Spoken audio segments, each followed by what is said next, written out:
Hello guys, welcome back to the channel. In this today's tutorial, I'm going to show you how we can count the number of cells in a column in Google Sheets. Let's get started. Here I have opened my Google Sheets, and today we're going to count the number of cells in this stock column.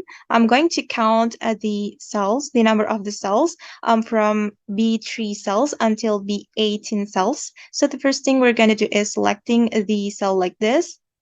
Then we can go to this option. So this is the number of the cells in the stock column. So the number of the cells is 16. And actually, there is another way to count the number of the cells in a column. So we have to put formula. We can use count formula like this, and we can select the range, and the range is from B3 cell until B18 cell. Then we can click enter. This is for the numeric values in dataset, and we can also use this formula. So this is for the number of values in dataset.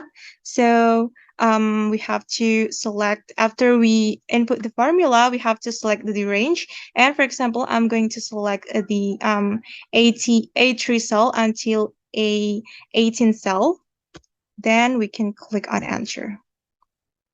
Alright guys, and that's how we can count the number of cells in a column in Google Sheets. I hope this video will be helpful for you. Thank you so much for watching, and see you on the next video.